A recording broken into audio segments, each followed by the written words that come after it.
Hey there, my name is Hitesh Devasi, and you're listening to the Creator to Creator podcast, where I talk to other creatives about their journey and experiences. This week, I sit down with Nasiim. She's a graphic designer, illustrator, and founder of the streetwear brand Mind the Mustard. Her personality translates into her designs, and the brand focuses on giving people their daily dose of saucy goodness. We went in quite a long conversation already. Now I'm like, what am I going to talk about? Oh, we have a lot. We just started on the whole, like the previous discussion, which we just started with graphic design and stuff. Let's continue on that. I think you were talking about like how when you started the company and it was the 9 to 5 that you did for 6 years. Let's continue on that, I think. Yeah, and like what made the difference and why you were feeling like you needed a change from what you did. I think for me, like, because as I said before, like, working was not work. It was something that I really enjoyed because I was putting my heart and soul into it. I put in everything I wanted, right? It came out as something I was proud about. And then it became sort of a habit. It became a pattern. It became something that I didn't think about and just went straight. Like, I felt like I was mechanically producing things. And once that stopped and I couldn't do the simple things, I realized it could be anything simple. Like, I don't know, designing a logo or coming up with like social media posts for other clients and stuff like that, which are generally easier things in comparison to like a full-on digital campaign and that kind of thing, which has more engagement and stuff like that. So the simple things, I started feeling like it was hard. Oh, okay. So it became a chore. It was no longer something that I was enjoying. The main part of like what you were doing for the majority of the 6 years. Yeah. How did you start on the graphic design journey? Well, that's a funny story. Well, that's good. Because, and I think I've spoken about this to a few people, and it's always been like, how do you know once you've sort of left high school? No one really guides you. Like, Sure. Hey, do you like art? Or, hey, do you like, I don't know, poking people and their bodies? Like, do you want to be... Especially with the artistic side, isn't it? Like the art, the creative side of things. I mean, it's our community, our society is very divided in terms of like everybody, the standard professions, being a lawyer. Yeah, your parents don't go like, I can't wait till you're an artist and not sell your paintings, you know? So, but what was interesting was that it's how at that point in time when you're still quite young and you're still developing who you are and what you want and what you aspire to be, like those are sort of vague, abstract ideas. And I was a hard worker at school. I was cool though. I cared about my grades, but I was cool. So I sort of came out of that with two options. Seeing where my grades went and my intrigue in creativity and design and stuff like that, like in art. So I was either going to study medicine. Wow. And my mom's like, yeah, amazing. Okay. Or it was design or graphic design. And what was interesting is like my eldest sister is a dentist. So she's on the medical realm of things, and I've seen that and the years that goes in it. And then you have my middle sister who studied multimedia. Okay. Right? So I kind of had touches of both. I had my options. Like I saw both. I had like uncles and aunts who were, you know, in the medical profession and stuff like that. So I kind of knew where things could go. And, you know, it's amazing to know that you can save someone's life, right?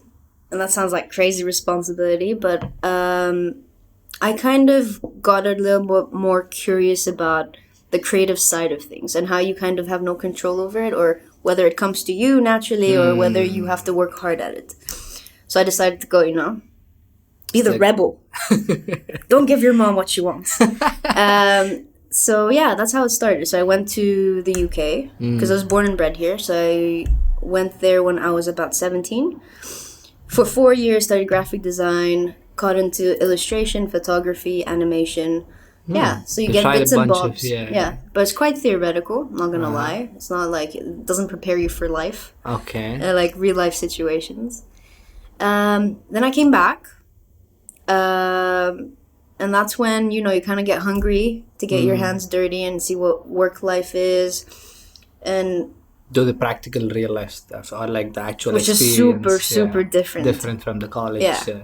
But did the experimenting help deciding graphic as a career choice in terms of like when you wanted to work? Because you, like you mentioned, you did also the photography and all of these other things as well. It's like you never gravitated towards those things more than the actual illustration and the design and the graphic design. I didn't know I was interested in animation or illustration. So I think experimenting and letting me know that I can touch base with these sort of different subjects and different mediums, because you go from like something that's print based or digital to something that's a bit more motion based, which is animation, or something that's still. Again, photography. It gets you to understand things differently and how you can communicate ideas or create things for different purposes. Yeah, that wasn't that. I mean, but how did that change in terms of, like you said, you grew up here, born and bred here, but then you had that experience in UK. The cultural side of things, definitely. Yeah, completely. It's so different. I think. I mean, you kind of know living a comfortable life here, but like it's still quite vast in the people you meet. It's quite international. It's quite, especially here.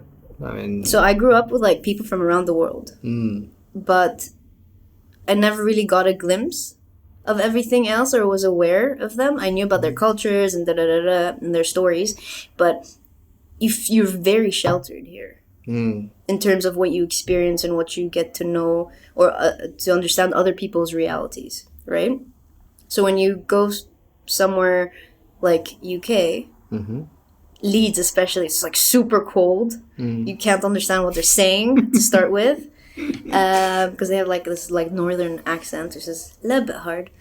And it's cold, rains all the time, especially when the bus is like passing by and you're walking. It's amazing. So yeah, it was definitely a cultural change, but it was a good one. It kind of shook me and I kind of understood that we kind of live in this bubble. It's true. Yeah. Right? You're aware, but it's once you're put in that situation that's so very different. When you're out of that bubble, you need to pop it. Yeah. And when it pops, it does help you develop into the person you need to become or have a different understanding of. Yeah. It opens up, I think, also the idea of what else is out there and what else is possible, and which is crazy. Yeah. Like really, you cannot even think about all the things that are out there. We also discussed, like, I think it ties to the other conversation we were having earlier of how that connects with travel as well. I think that's a huge element to that regard as well, because you like you said here, like you meet these people from different parts of the world. But you take bits and bobs out of those cultures, not really know them. You just get that from maybe that one person, a little bit of a perspective. Maybe it's food, maybe it's a particular part of their culture that you just... I think it creates the sense of wonder. Yeah. Yeah. I think the element of wonder, like you mentioned, and it's an interesting one, because we now live in a world where it's almost understood or believed that everything is just already discovered, and it is in a way, but at the same time you haven't experienced it. You haven't lived it. It's like it's so easy to go look up a country and the capital and the food and the language and population and the history and stuff like that, but once you meet those people or be in that space alone, that place could be home. It could be your next home, right? It could be, I don't know, you could embrace it in a very different way, and it lightens up this different feeling. Yeah, it could inspire you in a different way. It could bring up ideas in a different way that you never would have thought of. And it can make you feel a bit more human.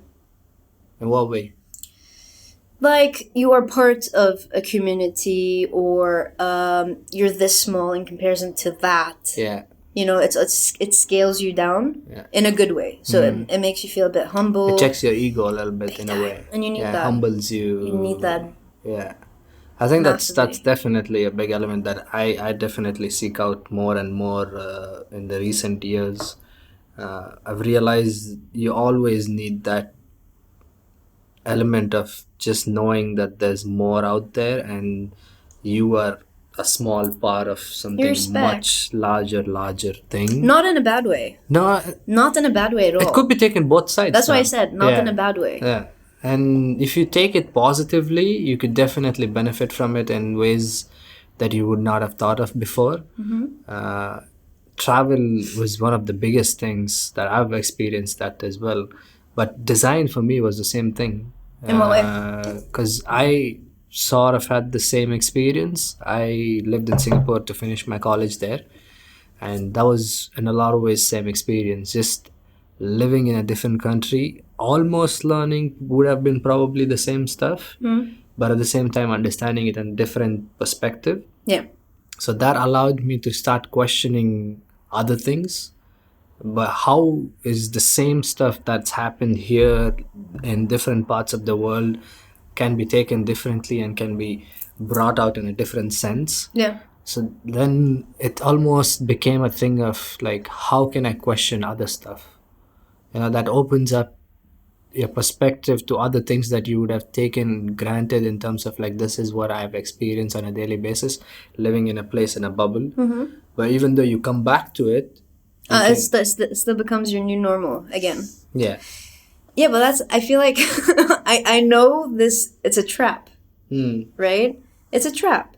Why do you say that? Because it's sort of, we were talking about this thing of you have to be grateful for what you have and what you don't have, right? And so when you do experience these things, you come out of it thinking either, I need to fix this, what I'm having right now in terms of lifestyle, or I need to be more grateful, you know, there's so much more to see, and so on.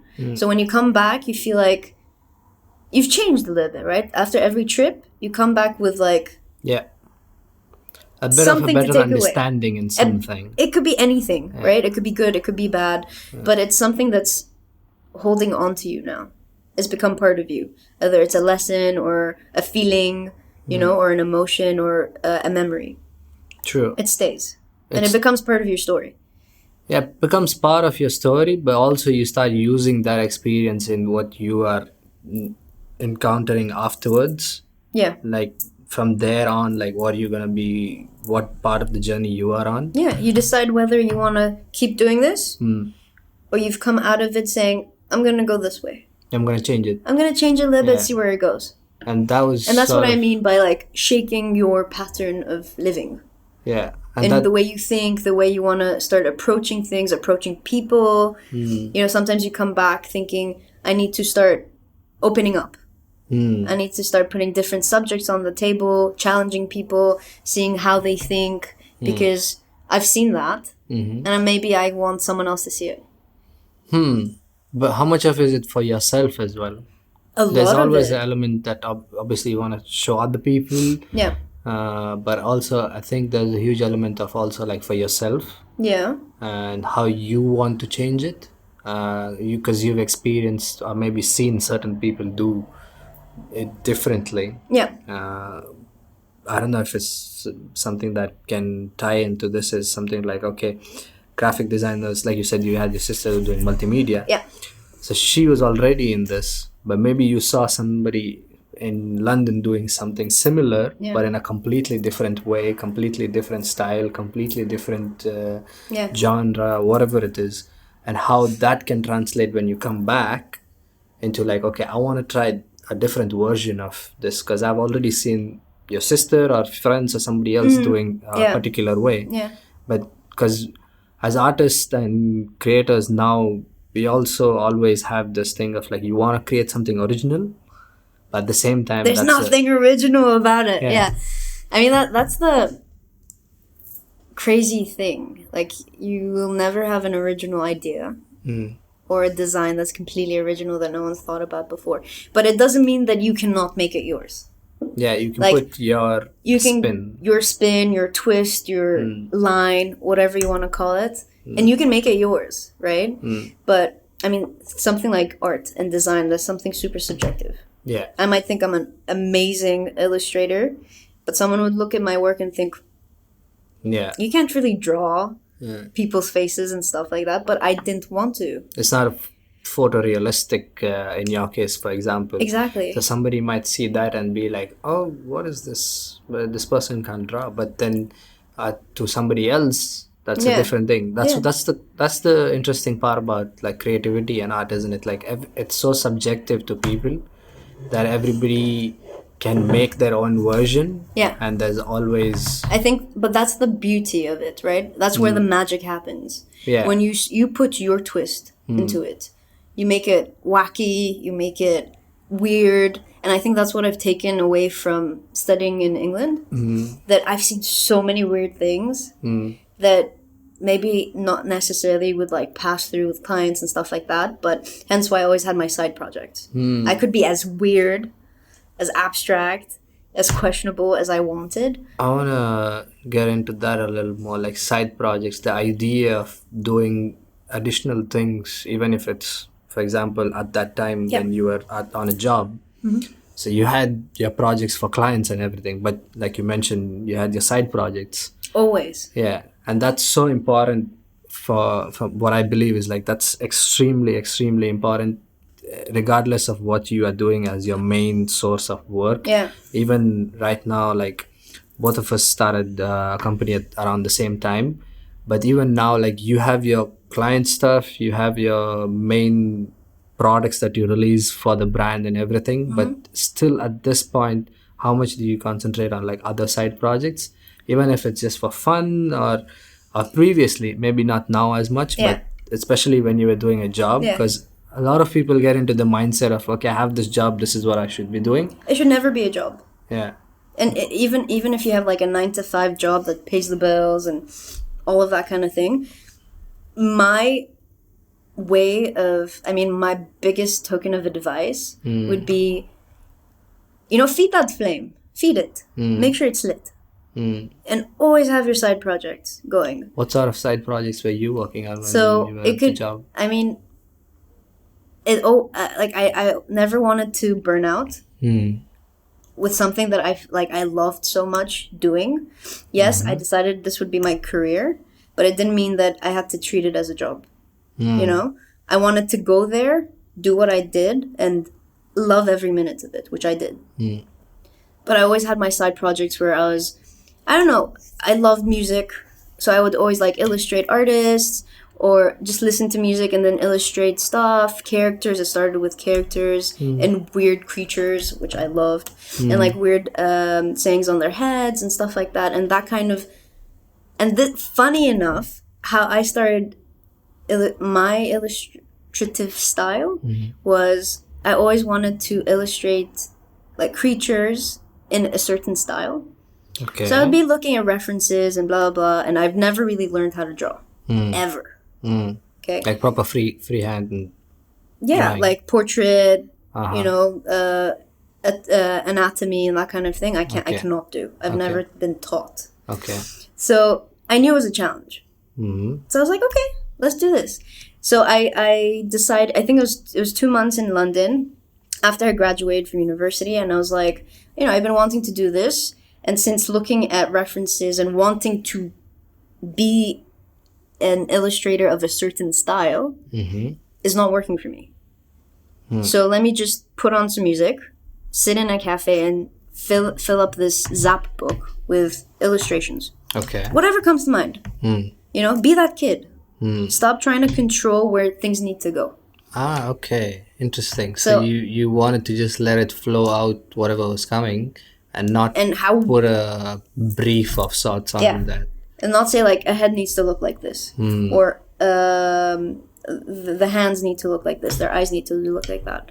Just let it flow. Let's just see what happens. And that over time became... And I made sure I wasn't using a pencil. This was really important for me. I could not erase it. So whatever mistake was on this first page, and you know how the first page is really important? Yeah. Because you don't want to ruin it, right? You want to write your name really nicely and the date and stuff like that. So I was like, you know what? A mistake today will tell me where I need to go tomorrow, right? So I'm just going for it. Make sure it's a marker. And I went and I looked at the page and I was like, yes, this is weird. Yeah. I like it, you know? I like it because I can't tell what it is. It's not perfect, which I love. So I just kept going. So I promised myself, just keep going. See where it goes. And somehow I developed a style. Were you consciously making that decision, or was it just something that developed over... I think it developed. I think the less pressure I put on myself, but the more practice. Like I started with marker on paper or pen on paper and kept going until I had enough characters in the book. And then I started doing digitally. Okay. So I started digitally doodling things or illustrating things, and then developed my style through that. But that's an interesting thing, isn't it? Like, just so many people as artists now get absorbed in this idea of I need to develop my style. I need to I think it's valid. Honestly, I think it's valid. In what way? I think in whatever we do, whether it's creative or anything else, we always want to have a mark on things. Yeah, but like in the beginning, you should, I think you should not be too concerned with trying to develop a style. Yeah. It's more about just, like you mentioned, like continue creating and then just keep seeing where it evolves into. Yeah. And over time, with, like, as you said, you wanted to build more characters, you wanted to build a book of all of those things, and you will start seeing automatically where you are drawn towards. Whereas if you actively are always conscious that I want to build, it won't happen. It will never come together. You have to let it come to you. Yeah. But obviously it's hard work. It's not that I'm just gonna lay here and like wait for it to happen. You just have to keep at it. But the hard work, I think, is more of the skill itself. Like just developing the skill more and more and more. In what and way? Having the discipline of just sitting down and doing it. But the art itself, there's no... I mean, if it's super hard for you to do the art, that's... What does it come down to? Is it because you are... What's a good example? I think, like, are you finding it hard to come down and sit down and make ideas to work? Because then you're thinking too much about it, right? Yeah. But what's the hard part when you're making that? The hard part? Yeah. I think it's to literally quiet your mind, but let it flow. Like, let it start creating its own stories in your head, and like, but don't think about like the conversations you've had. You know, don't try to make it something that it's not. Just start from a point and let that point just turn into a line and keep going. Okay. But how from that for you during, like you mentioned, this was during the part of first few months after the college. Yeah. And then how did that convert from there to being on the job and also having the side projects? Well, what sort of side projects were you This is like a long story short. We have time. So that was right before I came back. And when I came back, I went to England and I had like cultural shock, right? The people, the weather, everything. Music was amazing. Amazing. Yeah. But you come back and although this was what you knew and you were familiar with, but you'd come back to culture shock again because it was different again, right? But it's not like forming from ground zero. It's just you've forgotten what things are like. It's familiar, but there's some changes. Because you've changed. Yeah. Right? So you've changed now. You've decided that, you've seen more of the world. Okay. So you've come back here and you're trying to establish yourself here, finding new people, making friends, getting new jobs. And it went straight into design and branding and bits and bobs of illustration. Then I went full on branding. So what sort of projects were those? Like it could go from branding. I mean like advertising and art. So you'd have things like logo design, campaigns, art stuff in terms of like hoardings that you could get creative with. And I made sure like I was in a design studio, not like an advertising agency, because I kind of knew what I wanted and what I didn't like. I just didn't want to be a number. I wanted to be working closely to other designers and working in a small environment, but really like tailoring your skill. And that you can do that in an environment like that. That's small. What's the difference between, like you mentioned, the agency and design studio? So I feel like in a design studio, you sort of really get to know the people you work with, and there's a lot of exchange of information. Because it's a smaller team? It's small, so you really see how things work. Like the process, whether it's management, whether it's print, whether it's artwork. You know, as a designer, you start on different stages. Yeah, and you see, like, to production, you know, whether it's print-related and so on. So it's like you actually no longer are just a designer. You can artwork your designs, you can understand how print works, what materials to use, how to deal with clients, manage people, and that kind of thing. So you grow a lot faster. In the beginning. Especially, I think that's very important.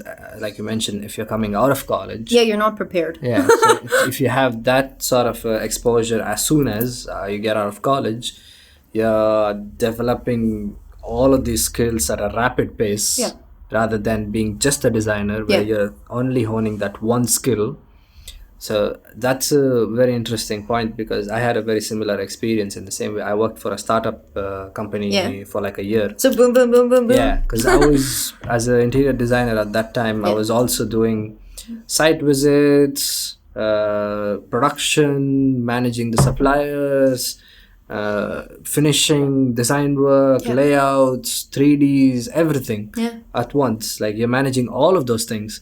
Whereas in a bigger company, what would happen is it would be divided into different groups or different departments, and you are almost in just that one sector of whether it's only space planning or whether it's only production or whatever it is, you're honing only that one particular skill, which over time, I don't know what direction it can go, because there's two directions that it can lead to, right? Like one could be that you just specialize purely in that one. Yeah. But it also depends on how you are wired.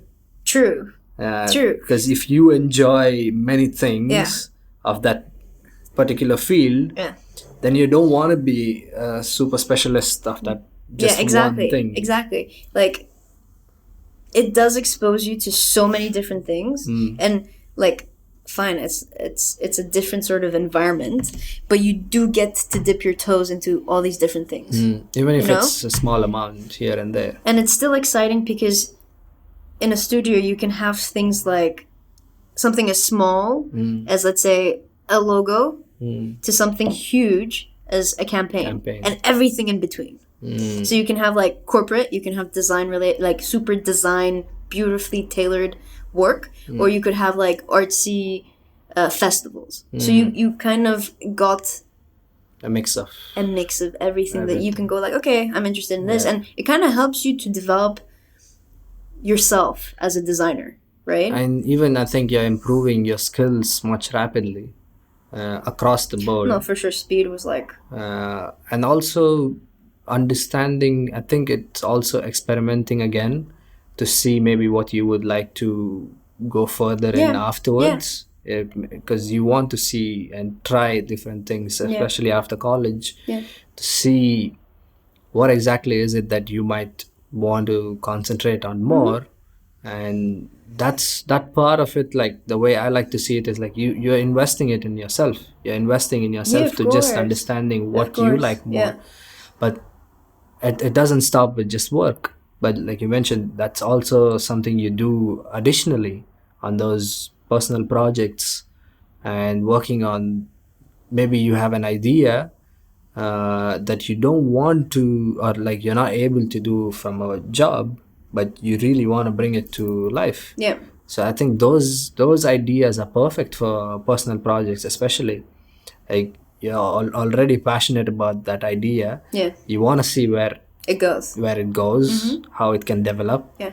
And those scenarios are almost always the projects that for me end up being like the personal ones. Yeah. Just because and only if you're lucky enough you can get them, like slip them into work related very few projects. times. Yeah, you have to be like I was honestly times. I was like lucky where I could do that. Uh-huh. Where I've had like things that I don't know, maybe it was fate or whatever you want to call it, but I was able to have my, like, let's say illustration, which is something that's not like corporate or, you know, a client would want and stuff like that. But once I sort of introduced my style into something, they wanted more of it. So how it started was I got, because we said side projects, right? So I'm very sort of, I care to spread kindness and happiness and love and that kind of thing, as silly as that sounds. I think it goes a long way. Yeah. You know, we should be kind to one another regardless of things. Yeah. And so it was my first year at the agency, and I remember doing it was Ramadan. And I remember, again, kindness, big thing, big supporter. I did the little kit of kindness. Okay. So it was just a different look at something that's taken usually as not like a corporate giveaway. You know what I mean? Like there's a standard template for that of sorts. Sort of like people see it as, you know, it's where you have to fast and you have to be good and you have to pray, and it's a sort of that became the template of what Ramadan is. But it's not, right? It's about being kind to one another. It's about being good. And why, right? So I thought it'd be really cool, and I was lucky because it was 30 days that year. So it was the little kit of kindness where you'd have 30 cards, and every day, so you'd have 15 cards of sharing a word of kindness, and the other one was doing something kind. An act of kindness. Okay. So day one would say like, and it would be illustrated. It would be like, give a bottle of water to a stranger, and then you tick day one. So you feel good about doing good. And I know that's a selfish act, but hey, it works. And that just gives you a different understanding of practicing a good deed. You know? And day two would be, let's say, I think you are blank. And so you fill it in with cool.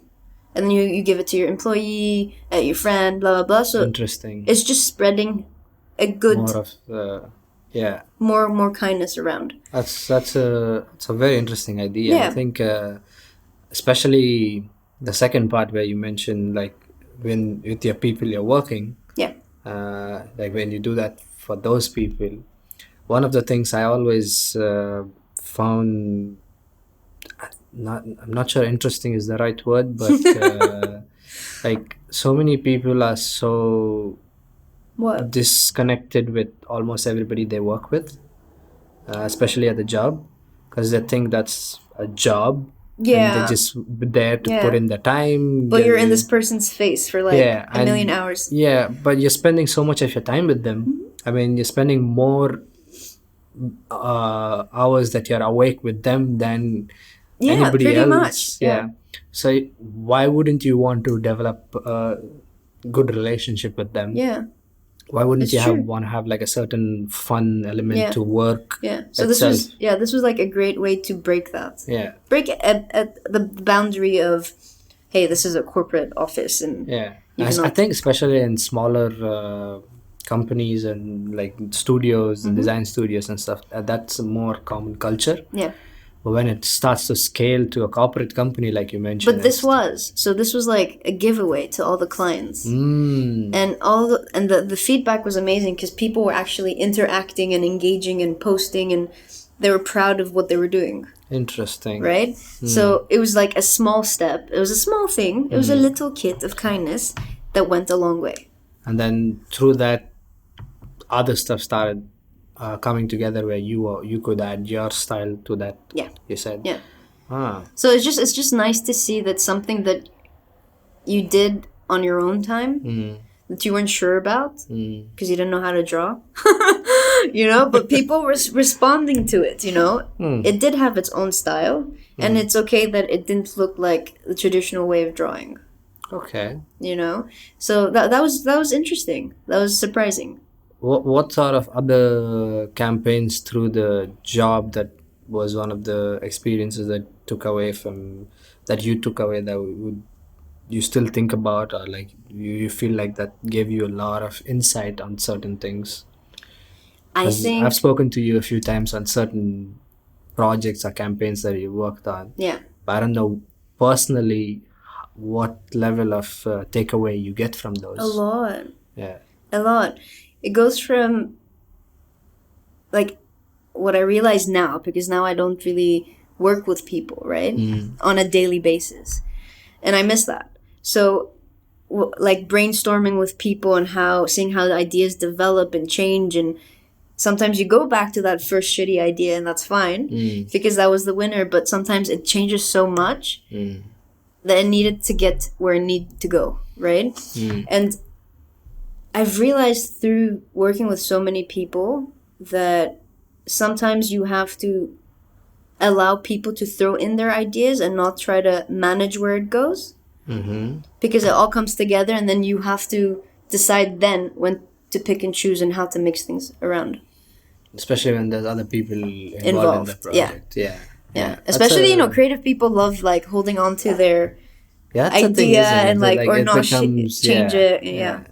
But then you see how when so many people's input, I mean, sometimes it doesn't work, but sometimes, and that's why I always push on sharing your thoughts, sharing your ideas, even though if you're not confident enough, but it's always good to have someone else's input because you never know where it's going to go. Yeah, that's a topic we've discussed both of us a few times now. Right now, both of us don't work with a lot of people on a regular basis in terms of the daily routine. Yeah. And we've sort of had this conversation in terms of like how discussing ideas with other friends or people, even if they're not in your industry, but creative in one way or the other, can add to your concept and your idea and can lead it to something either better or at least give a new set of eyes on that, because you can get absorbed on that because you just living that on a daily level. Whereas when you bring someone else on it, even if it's just a small insight of like, okay, let's try to change this into something, maybe it will be better visually, anything. I think as human beings, when we say it out loud, it becomes more real with any situation, So it is important to talk to share those ideas, to communicate what the concept is, and it's important to also be open to what people are going to tell you. Sometimes it's not what you think you're going to get, but it's good. But you build those, isn't it? You build them, you build them. And you realize that it needs weight. Yeah, you understand also like who are those people you're going to discuss those ideas with as well over time. Yeah. Like you will randomly maybe give that idea, bring that out among a group of friends that you've not had this discussion before. Yeah. But maybe among those, maybe one of them will be like, okay, you might like their insight, and the next time you'll share with them again, and then you'll like it again. Over time, you build that. Yeah. Because you can't just hold on to the same thing over time all the time. It's something that you have to constantly experiment. Yeah. And I think it's also like with certain people, you have certain clicks. Yeah. Right? Yeah. Like it could be like they have a similar taste. It could be something like, or they know how you think. Yeah. Although you might not be able to communicate it as well, but they know where you're coming from, and they start like connecting the dots in front of you, and you're like yes, and they start layering it with you. They're having this conversation, but it's keep layering up until it starts forming. But even the flip side of it, the criticism side of it as well. Like you do want to have one or two of those people at least that can break you down. Yeah, at least give you a real analysis before you actually put it out. No, of course. Of like what your idea can mean or can look like to somebody else, Yeah. or your project can come across to somebody else, maybe it's a sensitive topic. It's always going to be a sensitive topic. Yeah, I think what you always have to remember is don't take it personally. Yeah, and that's an important thing as well. So you like building those relationships with people, I think, is huge. But to stress on that one, the point earlier was just like sharing it with certain people, whoever it is, or even if it's few people in your life. Too many people, I think we've discussed this as well, but it's worth mentioning that too many people try to keep all the ideas with only themselves. Yeah. And try to wait till, not even wait till, I think they only want to show it to other people once they've finished and published it in whatever form it is, whether it's photos, illustrations, whatever it is. And I don't agree with that concept. Me neither. I like having those discussions with my friends, colleagues from the same industry, different industry, of just like whatever the idea is, it doesn't make a difference. Like, I think it's always important to ask the right question. Not, you can always ask, like, they might give you some feedback that you don't like, but you have to always ask the right question. Like, don't take it personally. Ask why they don't like it. What do they see? And how can, in their eyes, can you make it better? Yeah. And then from there, depending on what their response is, you can decide on what whether to do. You want to, yeah, then it's completely up to you, right? But it's important to have those feedbacks. For sure. I think because when your head is in something so much and you've been like, we tend to play it up in our heads often and often and often. So it's like, it's quite important to consider what someone else has to say. True. I agree completely. Because it can make it a lot better. Really. Yeah, and it's happened so many times. It's happened so many times to me. Like, I'll have an idea, I'll discuss it with somebody, and then I would have never thought of how to take it to the next level, or even make it just a simple example could be as much as like, maybe I could think of it as a one-off thing, but then they'll be like, why don't you make a series out of it? Yeah. You know? Yeah. That's a very simple example, but that's a huge thing in terms of like the project itself, that because you're now converting that project into something of a larger lifespan. You're converting that to have a more, it starts also communicating something else, right? It starts representing something else. Yeah. So when you say a series, it becomes like parts of a whole. Becomes, now I want to tell a different story, but I'm choosing these characters to tell the story, right? Which makes it a bit more interesting. Definitely. And you can also elaborate if there's a topic that you want to like go into further. Yeah. Then that series becomes a good opportunity to try and get more of a message out, because sometimes it's hard, like especially with photographs. Sometimes it's always hard. True. Yeah. Because I tend to think about that a lot, especially in terms of photographs, because this the famous, the most cliche quote of saying like a photograph speaks 1,000 words. Yes. Yeah, but then it's also a single photograph. But then it's a single moment. It's a single moment. And there's a beauty in that. Yeah. But the other side of it is also like, when I can add more things to it, it can become a complete story. True. It depends on whether you want to give them the complete story, or you want to leave them with that glimpse of a moment.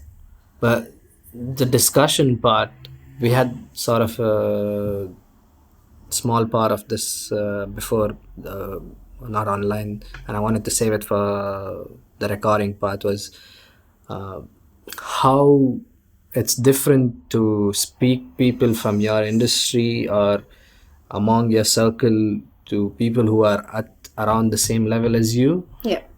For example, again, for a photographer, I'll speak from a photographer's term, somebody who's been doing it as a business, as a freelance project, or as their own company for 10 years, will have a different insight to what I could learn from them than someone who's at just started or at the same time period as I am at. Then you are also going through the same sort of daily challenges almost. Yeah, for sure. It's completely different way of looking at things. It's like when you were a 13-year-old, it's very different to where you are at now. Like you wouldn't be talking about the same thing. Yeah. Right? So, for example, we were talking about this, how we both started the same time, and we were talking about how, you know, being constantly on social media and creating awareness and engaging with people, it takes a lot of time, right? And you're still marketing the brand, and you are creating the tone of voice, you're creating that story and want people to listen, but you have to find a way to make sure people do listen, take that more than 5 seconds. And people who have been doing this for a long time don't have these sort of conversations. Their stories are told. You know, there is that awareness. So their ways of engaging is very different. Yeah, their daily challenges are way different. Their tasks are different. Tasks are different as well. Their tasks are very different. The way they're executing things are very different as well. It's a whole different way of looking at the same project or like the same idea in a completely different sense. Whereas I think now we're just starting up, we're tackling it like hands-on. You know, it's us doing the branding, talking for the brand, and talking to people who are engaging with it. Yeah, you know, you're doing the 360. Yeah, you're you're writing the story, you're representing the story, and you want to make sure that people are talking to the person behind the brand as well, right? So you're doing sort of as much as you can, the whole 360 sort of situation. So in that regard, like, what are the bigger challenges now for you? Before I start with challenges, I think there are perks. Okay. There's pockets of surprises that I never thought were there. Yeah, like for example, I had people when I just first started, which is around April. And before that, I had my the account on Instagram where it was just my illustrations. And I want to make sure that the brand was sort of separate. So on the illustration called Nasiim's on Canned, where I had all my super doodly posts, I had got I submitted some designs for this competition. The design district competition, that one? That was no we're not going to talk about that. That was amazing. No, this was a second competition where it happened during COVID. Okay. So it was a t-shirt brand, Dos Ex Machina, and they did the COVID competition of getting people to sort of gain hope and feel better and start illustrating their own t-shirts, so there'll be winners and stuff like that. So I submitted, and I didn't expect, and this was during the time where I was actually designing for Mind the Mustard and producing them and sort of tailoring all the bits and bobs, but nothing was sort of exposed at that point. It wasn't launched. And people who were following me were actually asking me where I was selling them, and I had to tell them that, through this competition. Yeah, and telling them that, I'm not selling them, it's a competition thing, but I'm going to be starting something soon. I hope you'd be supporting and blah blah blah. So you had already decided about the launch at that point, but the competition came before. Yeah. Interesting. Yeah. But that sort of response, you hadn't expected. I did. But not to the extent of where it was gonna go. Okay. I think when I say that it becomes hands-on, where you do the brand from scratch, and you become the voice, you become the body behind this, brand. You have these one-to-one conversations with, followers or people who are engaging with your work and stuff like that. And I think it becomes surprising because you don't know who are actually like rooting for you. You had no idea. And I had so many moments of those things where people were DMing me and saying, you know, I was rooting for you from the competition. You know, I contacted the brand and made sure like they knew that you had to be the winner and stuff like that. And I was like, I never knew you were interested in that kind of thing. Were these people that in some way you knew? How much of these were just strangers in a way? I'd say 2 of them I knew, 5 of them were strangers. And you still get it on a daily day-to-day basis. That's a topic that I want to get into a little bit more, because a lot of times I think as artists and creators we don't tend to value the art we create, or we don't know how much it could be of a not value, but maybe like I think we hope that they're gonna engage with it and like it. Well, that's the second stage. Even before that, you're not like you're doing it for yourself, right? Yeah, you're doing it for yourself, but you're also thinking, are people gonna like this? There's a stage of that as well. For me, that's what happened. Yeah. Like with the hoarding in D3, that's what happened. That's a very interesting topic. Like, how did that come by, and what happened with that? Because that was one of the, I think, in a lot of ways, highlights. Like it was. I think it was very reassuring for me. Yeah. That you know, if you keep at it, you keep crafting what you're doing, that it will go somewhere. Just work hard. You know. See, that's a. But you have to put yourself out there. That's a very key thing, isn't it? Like the reassurance part of creating. Like once you get certain level of reassurance from something. In your case, it was in the D3 competition where they put your artwork as hoardings around D3. And it got into buildings as well. On the buildings, on the roadside, and everywhere. So that builds a confidence in you. Yeah, for more sure. Than anything else. I feel like it helps to know that it's connecting with people, and people are able to see what you're trying to get them to see, you know, whether it's a little bit of humor, whether it's, I don't know, because I feel like the way I illustrate things, you always have like parts that you've never thought you saw before. So the more you look at it, the more it's kind of like fun. For sure. You're looking for Waldo, like where is Waldo? But you find something else. Yeah, every time you look at it, you're finding something different. Yeah. Especially with your artwork, I definitely feel the same. Like. Because there's so much going on. Yeah. At a first glance, maybe you'll notice certain elements, but after you see it again, you'll start picking on other things. Yeah. And that's great in terms of it can last a long time as well. Yeah. Because a lot of times, if you see it at the first glance and you understand everything, the lifeline of that particular piece of art can be very short, especially with today's social media everything that we are going through. You just have to go. Yeah, it's just a swipe.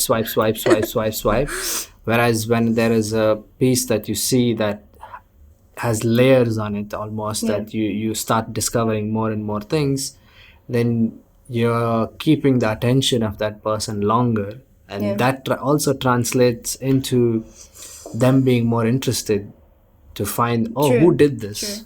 Yeah. Let me see what else this person did, and what else are they doing. Like, you know how we spoke about you talking about photography being a still moment and not telling the whole story, whereas video based media is you're telling a story as the time, right? Per time.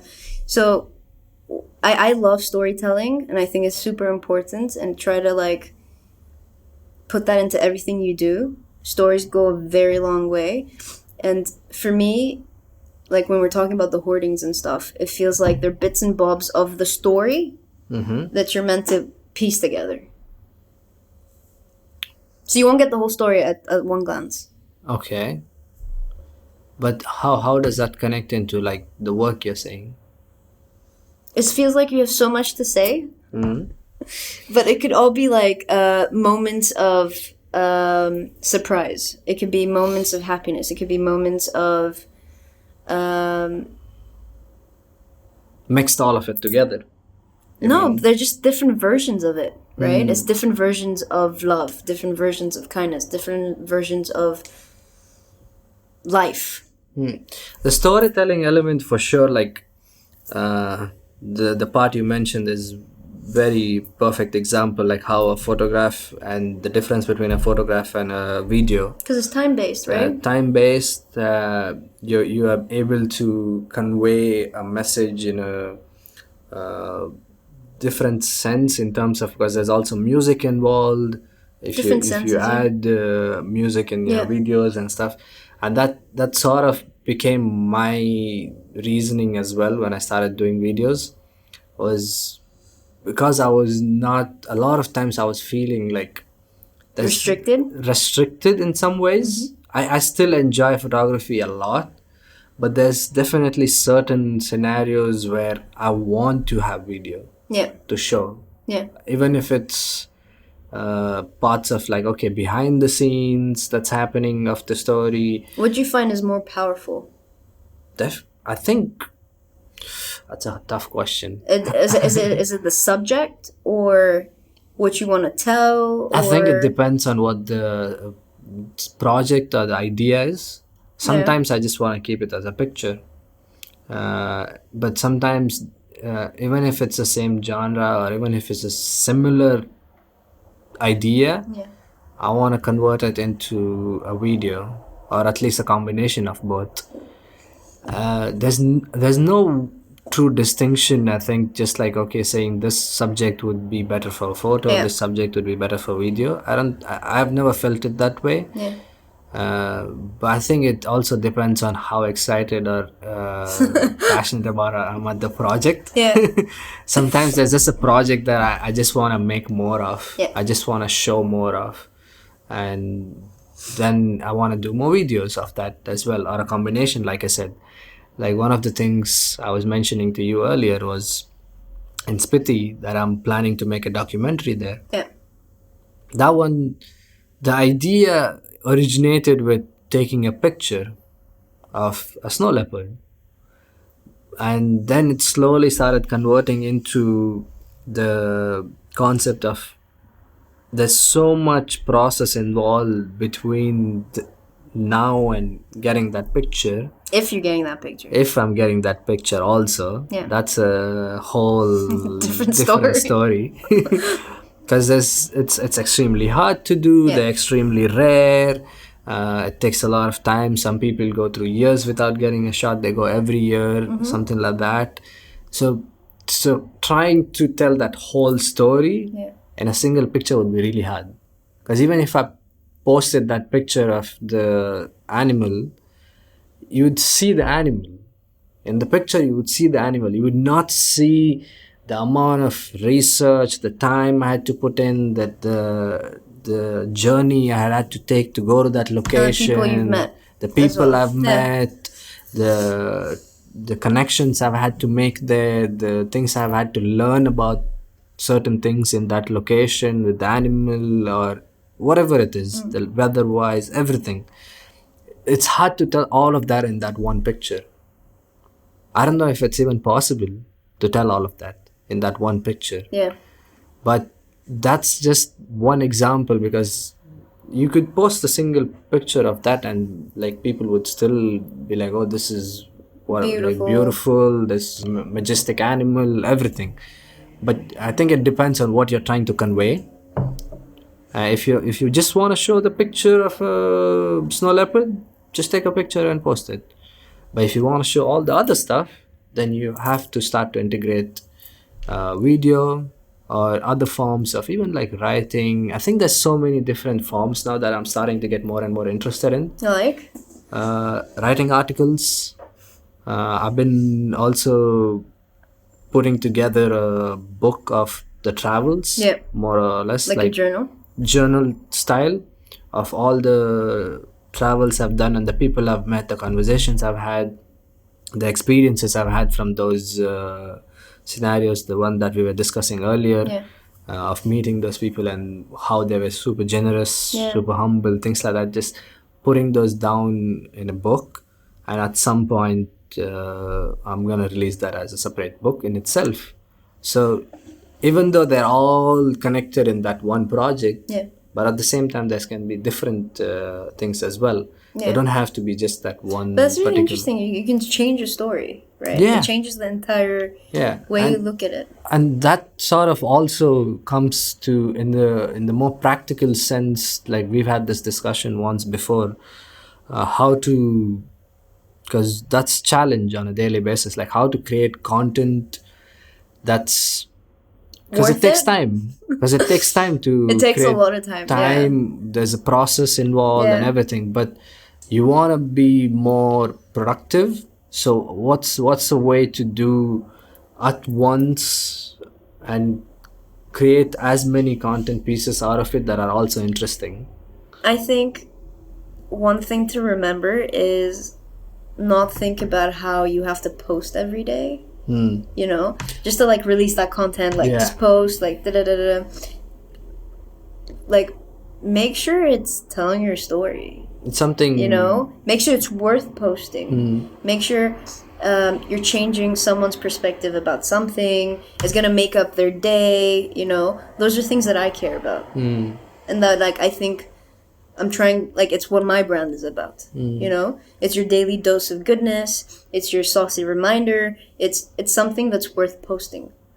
Yeah, that's a, rather than wanting to just post anything because you have to post every day. Yeah, that's an interesting right? thing. Isn't if you it? genuinely want to like post regularly, not post regularly. if If you want want to to create genuinely communicate your story, you know, should be more conscious about the things that you of what wanna- you're saying, yeah, right? Of what you're saying, of what you want people to sort of connect you with. I think I went through certain phases of it over time as well. Like I initially was like, I'm gonna post every day, and I did that for a while. It was not sustainable for sure, especially because at the time I was also working on a job and also doing photography at the same time. So that was an element for thing. Right. And but even now, like lately, I don't stress myself on like posting every day. But I don't care. There's two main points behind it. One is just that I want to post what's interesting. Yeah. That I genuinely believe, like you said, that I want to post. Yeah. But other time, just to stay active for the sake of staying active and just showing random things. I mean, you can do that. You know, you can still entertain people. That's still good. That's still if that's what you're about. If that's what you're about, whether it's like snippets of photography or tips and. But what I want, like the way I want to do, or the way I identify my brand is more like when I have something interesting to show, I will show it. But when I don't, just know that I'm just creating something or in the process of creating.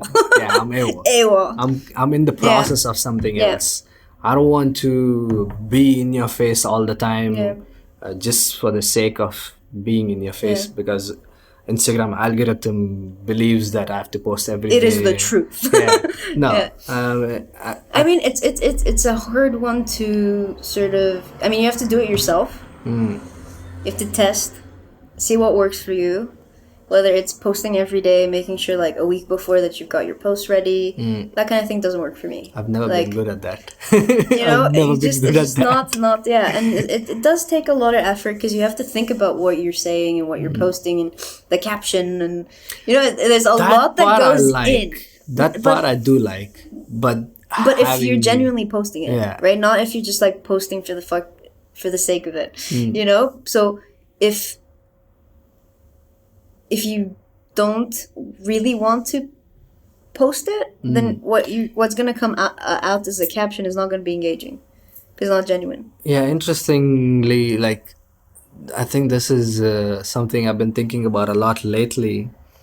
I've always consumed YouTube more. Okay. More than Instagram, for at least the last 4 or 5 years. I've always enjoyed understanding and just finding things on YouTube. But is this for learning things? Both entertainment, learning, in every way. Because I think for me, I'm actually searching for something on YouTube. Okay. Got it. You're selecting what you want to take in. Exactly. You choose. Then just scrolling mindlessly on Instagram, and maybe there's one good thing. That's true. Right? Yeah. Or maybe there's that one, Yeah. two good things. In most And cases, that's what's crazy, right? Yeah. So it's like when we're talking about algorithms, if you're posting every day, every hour, then you're going to be on that scroll at least twice, which means you're doing well, right? But based on who? Yeah. Says who? Says who? Yeah. Who Says are these who. people? But that stressing on that a little more, just like the YouTube element, like there are people on YouTube as well that post every day, the daily bloggers. Yeah. But there's a different category almost of like people who want to do that, but at the same time people who are consuming that are specifically looking only for that. Yeah.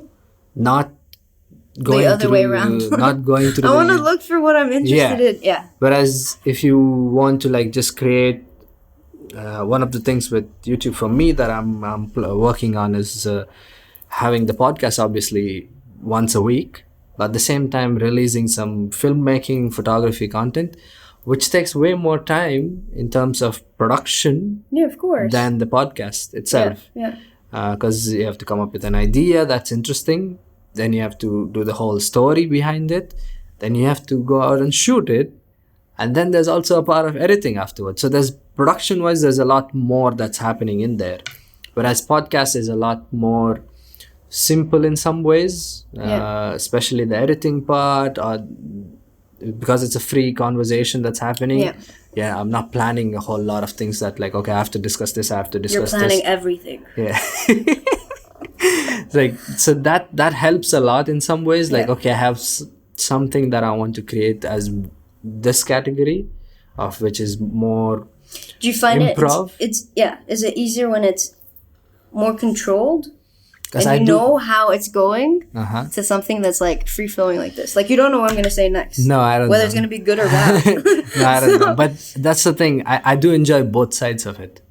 Okay. I enjoy both sides of it. I do enjoy actually sitting down, coming up with an idea, coming up with a story, a message behind it, looking for shooting the perfect shots, coming up with everything, putting it together with the music edits and everything. I do enjoy it.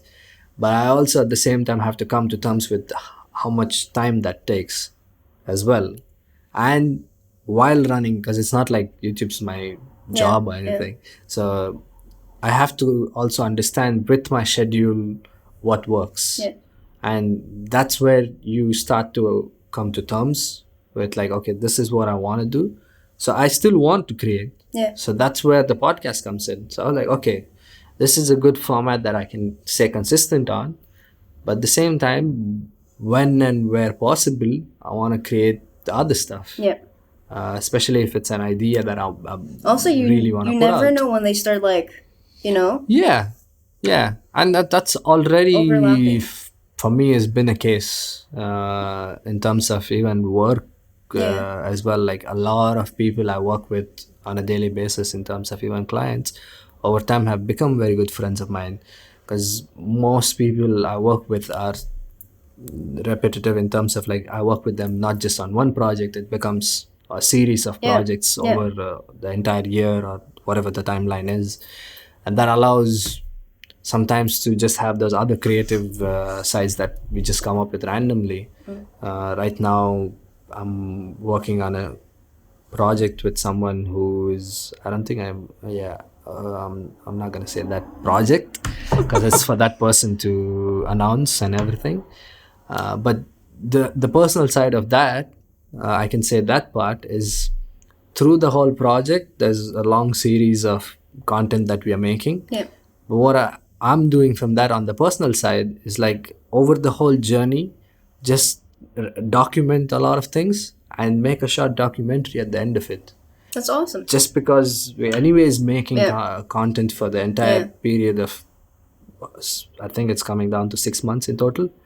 But there's a lot of other stuff. There's going to be a lot of footage. Yeah. So which I want to make into a short documentary, which is something for me I've been drawn into a little more lately, more and more, the documenting style. Yeah. I think that's something I've gravitated towards more recently. just understanding the storytelling of the whole process rather than a fully curated one strong piece. Yeah, true. Each has its own place, but especially in terms of looking back, because I think the strongest point of documentaries is like when you're looking back, it's a history piece. Yeah. Right? Yeah. You're looking back at something and like seeing the journey or the process or something. Like some of the documentaries that I watched, The Last Dance by Michael Jordan, the Defiant ones by Jay-Z, and that one, like, it's really, such really an interesting piece. Yeah. So, But that's really interesting because when a documentary is done really well is when you start moving things around to tell the story. It's the way, let's say, something's edited and how the information sort of released because you're telling that story, right? But the draw there for me is the history of it, because we all know who Jay-Z is. Yeah. We all know how big he is. We all know what he's done, the amount of amazing stuff he's produced and everything. But the draw there in that documentary is where he came from, what was his journey in a lot of ways. Yeah. And that's in a lot of ways the true essence of a documentary. And if it's put really well, like you mentioned, it comes out really strong. Yeah. Whereas there's so many documentaries that come out which just are not interesting. They're just informative. Yeah. That could have been a short video. They didn't have to be a documentary. It's a tricky one. It's not as easy as just putting... Tell me your story. Which one? No, as in it's not as easy as you as you asking someone. I'm like, what is the story she's talking about? It's my story. It's not, it might not be an interesting story, but it's up to you on how you want to tell the story. True. That's very true. It's not as simple. If there's enough in the story, then you can always make it work, like selecting what you want and things like that. But if you're trying to stretch it out from a very small piece, that's gonna be shown. Yeah. That's gonna be shown very evidently. But then there is those fun pieces that we make as well, like what we worked on. The dance one. Awesome. That was awesome. Yeah. So sweaty. Super sweaty. Yeah, winter couldn't come faster. Still not here. No, that was really interesting, and I think what that goes to show is that it's really important who you collaborate with, who you work well with, and it could be a super simple thing or super silly thing. Silly things. But I love those things. So random, but you're getting the right people to kind of work with you. And have fun along the process. It was a lot of fun. Yeah. Honestly, doing that dance. Yeah. You guys, you need to check it out. But it's really, it was fun, and you get to see how people work. It was the second time we did this. It was quite interesting, and you get to see how people work, and your friends being part of that. That's also quite interesting, having that kind of support system. And even afterwards, like I'm seeing some very good reactions from it in terms of even the person who originally the video inspiration came from. Congratulations on that. I saw that one. I was like, something's working. Thank you, God. Because so what's interesting is Mind the Mustard, right? It's a brand that uses saucy ideas and illustrations and on wearable and non-wearable products, right? And it's meant to celebrate that total weirdo in you, just and it's about making that, spreading that feeling that humor and your quirky sidekick can make today a little bit better. Just spread some sauce on it, you'll feel better. And obviously, our choice of condiments was mustard. It's sweet, it's sour, life happens. So I thought that was really important. So when you get that feedback from the person who created that content originally, and your aim is just literally to spread joy and What's her name? You should. Abby Clark. Abby Clark. Yeah. That's her. At Abby Clark. At Abby Clark. Yeah. Okay, that's good. And she's like, "Oh, I love it, and it's amazing. I'd love to have one of your T-shirts." And I'm like, "What? What just happened?" I'm famous, Mom. Yeah. Mom, I made it. I made it. Just the start, but I made it. But having those, again, just going back to it, having those certain reassurances allows you to also push more and more going further. For sure. Yeah. For sure. I mean, it gets harder. Yeah. Because you thought that like starting it and producing things, whether it's T-shirts or stickers or like acrylic art pieces, it just keeps going, right? You're trying to get like the next best thing, the funny thing, how you're gonna make people feel better about themselves. The day-to-day. So hence like my series of your daily dose of goodness, How can you once a week you get your dose of yellow. Mm-hmm. Something that's bright, that's going to cheer you up, you're going to wake up to it. Or your saucy reminders, It's just something that makes you feel good. So I've started like series around those kind of things, whether it's like humor goes a long way, it saves lives. That's one thing I love about the post, especially when you make those interaction ones. Like I remember the one you made with how was your week like?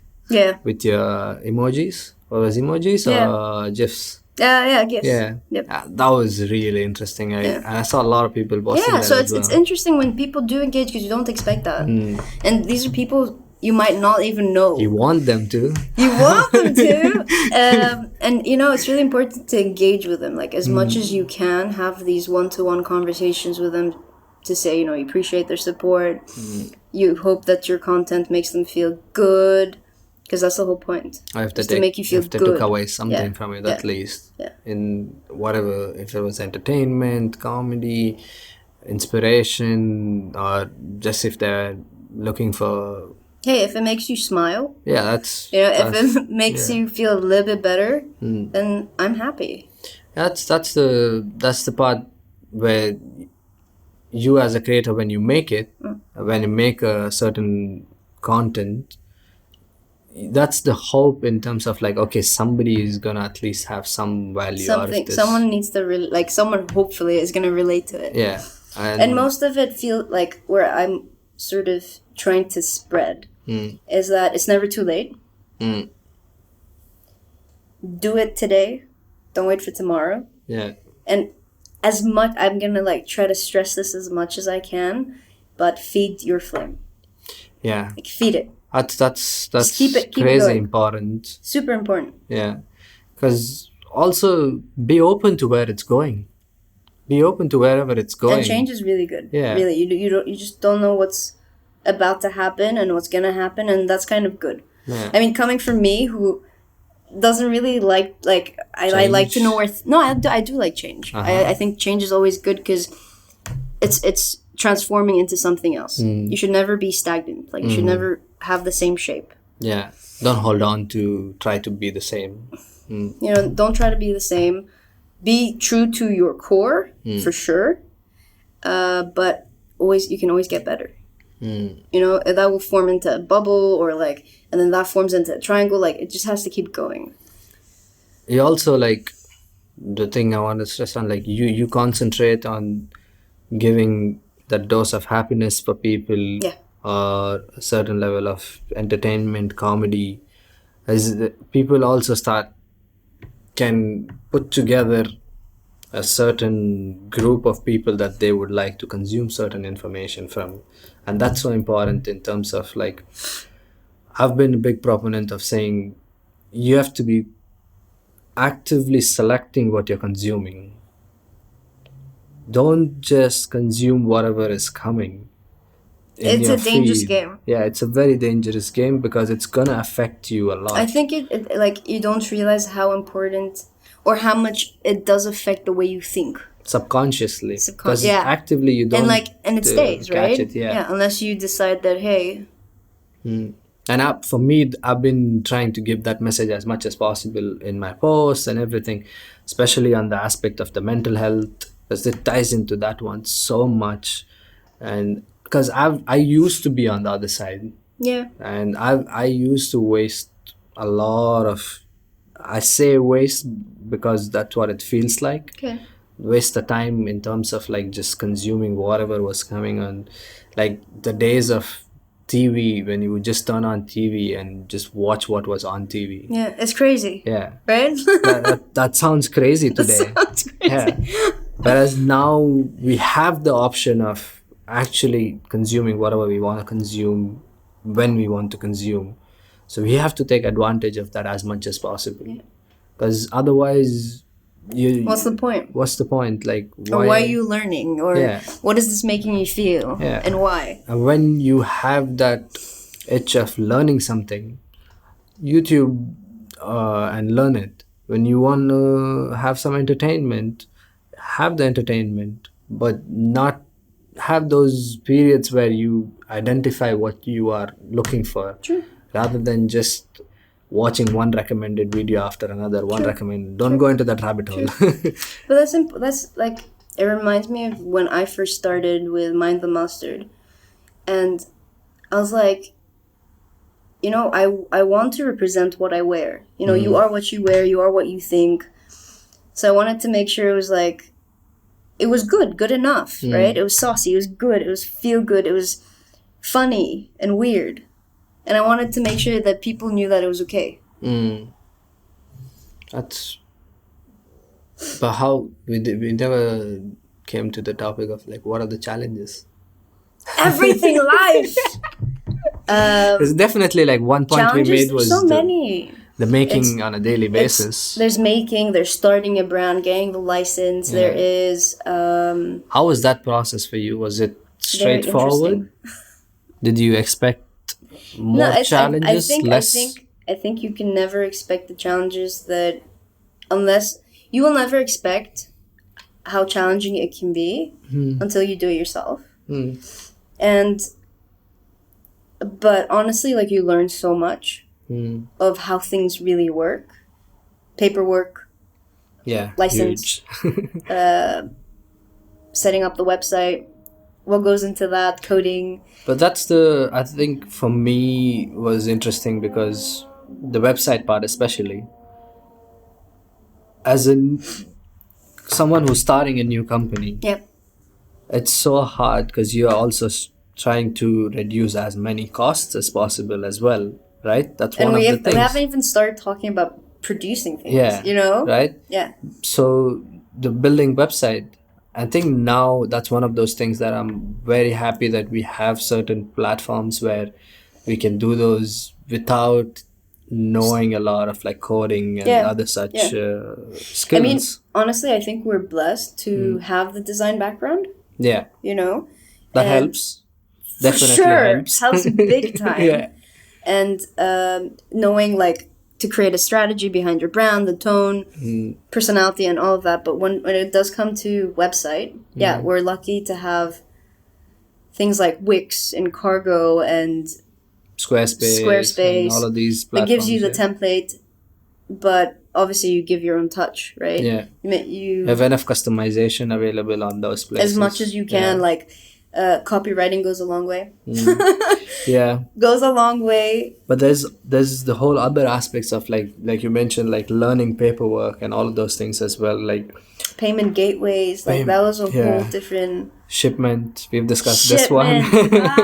I'm still I'm doing all of this? Really? I'm still sort of struggling with that one in some extent. Licenses, like you mentioned, contracts.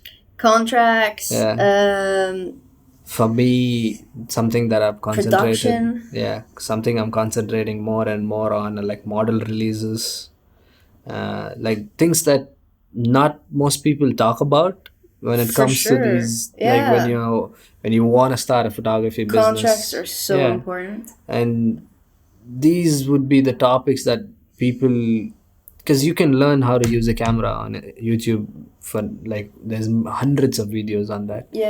but there's very few people who are talking about like what's the ideal way to start a company, or what would be the process of getting. Yeah, someone needs to do like a startup kit. Yeah, startup kit, something like that. This is what you're gonna deal with. But also the other element of like before you even start, how are you building that network? In what way? Like for example, for me, I did a bunch of like free jobs. Just so that I could get into the community, just so that I could start networking with people. Yeah. And I think it's super important, maybe even necessary. Maybe it's not, but for me it worked. Yeah. Because when you do those things, you're doing two things. One, you're building a portfolio and you're improving your skills, but at the same time you're building that network with people.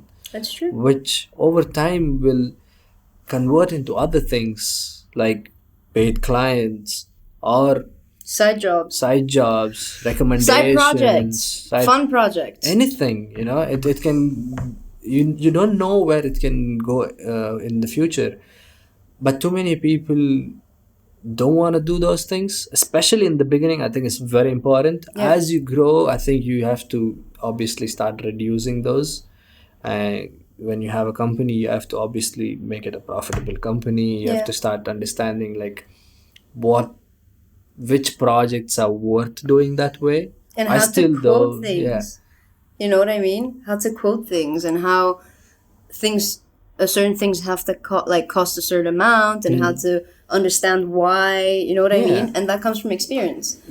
Definitely. And you learn with certain mistakes. You make certain mistakes along the way. Always. And that's okay as well. That's great. Yeah. And also, like you mentioned, the quoting part, that's another thing as well. I've been experimenting that a lot. Okay. But there's definitely one element that I like doing is I always give my clients fair initial statement saying that if you have a idea, or if you have as in what's your budget? Not only budget, but also just letting them know something in terms of like, if you want to do multiple projects every month or once a month or something like that, let's sit and discuss that so it can be a beneficial process for both of us. Yeah. I mean, it's okay we'll do the first one just so that you can see what how my skills are and if we both have a good relationship working wise. Yeah. But afterwards, if you want to do those on a regular basis, I don't mind sitting down and reworking the price plan with you, which will make a custom one for you, depending on what your requirements are, how often you want to do the shoots, etc., right? So I've been practicing that a lot, because that's one other thing like people don't talk about. And I think I heard it from Tim Ferriss or Gary Vee, one of those two people. I think getting new clients is way more expensive than keeping your existing clients. That's true. Yeah. But why? Well, that's shocking to you? No, it was not shocking, but people don't talk about that. In terms of like breaking it down, why does that make sense? It's like how do you introduce yourself? Yeah. And then be like, trust me. Yeah. With your money. But breaking those down in terms of like, why is it that way? The way I understood it was, you created a relationship. When you're creating a relationship, but what happens in the process of like, why is it more expensive to have to keep looking for a new client? Because you're number one, testing the waters. You're quoting maybe 10 people. Out of those 10 people, maybe 1 or 2 people are going to come back to you, and out of those 1 or 2, maybe 1 will be like, okay, I might give you a chance. In terms of with your price, with your style, with all of the factors that go into actually getting the job, whatever the job is. So you're spending all of that time into maybe getting 1 out of 10. Whereas if you build a good enough relationship with that one client, who is going to come back to you again and again because they like working with you. They understand your payment structures. They know that what you're bringing to the table and everything. So you're not spending that time that you did on the 9 other people that you quoted for. So that time element is where you're saving that time, and you save the time is where you make the money. So you can use that time for something else. Yeah. And that's how you over time start building more and more and more, because it's a learning curve. But and I feel like you're constantly taking risks, right? True. But in a good way. Like, yeah. And that's never going to change. I mean, after once you have a business, regardless of what it is, you're always taking risks. If you always want to push for better, then you're always taking risks. You're always taking risks. You can't guarantee. Experimenting a lot of times. Yeah, experimenting is great. Yeah. Ideally, you want to experiment on. That's another good point. Like, you want to experiment on those personal projects. Yeah, for sure. So that when you have maybe an opportunity to do something that you experimented there on a client job, you're not experimenting on that client job. I mean, you could if you could pull it off. Not the most ideal scenario. What are you doing?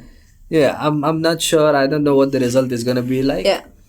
But ideally, you don't want to. Yeah, of course. And I've had this conversation with I mean, like, it's hard. Well. It's hard. I'm not saying it's easy where you have your own, like, paid job and you always have your side. Like, you come home and you're like, oh, no, I have to, like, experiment this one thing that came to my mind when I was, doing that shoot.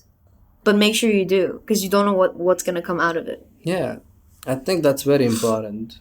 And in terms of also, like you said, when you're on a job and you probably got an idea, but maybe the client brief doesn't agree with something like that. Yeah.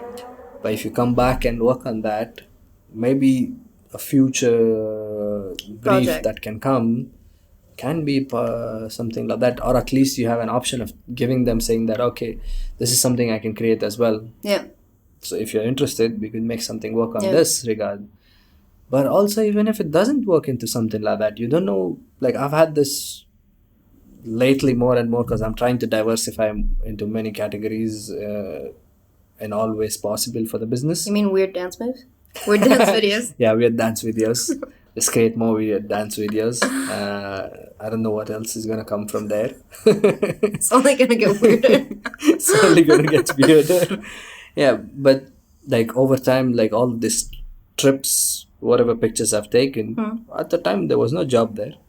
True. Right? Yeah. But now I'm converting those into other projects of my own, whether it's prints or some other things that I'm working on now. Yeah. It can always convert into something later. But exactly. Like you said, always keep putting that... You just have no idea what's going to come out of it. Just put more wood in that fire that's burning. Keep doing it. You don't know where it's going to go. So I think that's the biggest takeaway from our whole discussion we've had. Feed your flame. If you want to add something else. No, I think feed your flame. Yeah. And stay saucy. And stay saucy. Just keep feeling good. Yeah. Follow all the saucy stuff that's coming on the channel. Yeah. On the you're gonna start YouTube. No, we're not there yet. That's just like another I've told you level. We need to have a club. I understand. Yeah, we have to have our like weird kids club. Weird kids club. Was it weird kids club? But we're gonna have to name something different. Weirder. But and just go around making content for random things. Yeah, completely. Done. So let's do that. I'll dress you up. Done. Dress me up for what? And all my friends. Do more dances? Yeah, for sure. It needs to happen. It has to happen. Alright. We'll think about it. Alright, sweet. I'm gonna rethink on the dancing part. Like, I'm not doing it. Yeah, I'm not dancing. I'm behind the camera. I'm fine. I'm good. I have a good excuse every time. Behind the camera. Yeah. Don't see my face. Do you want good stuff or no? So yeah, YouTube.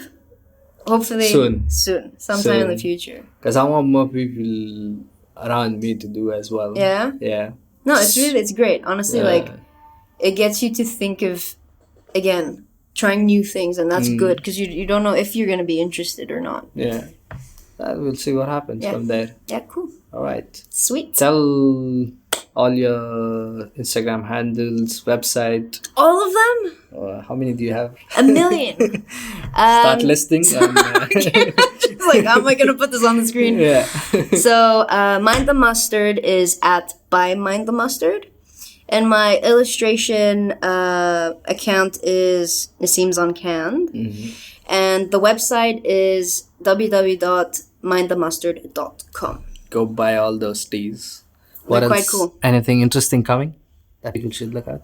No? You don't want to tell them? No one knows. Okay. I know. Just a tiny bit. I know some. I'm just going to drink my coffee now. You're still having this coffee. All right.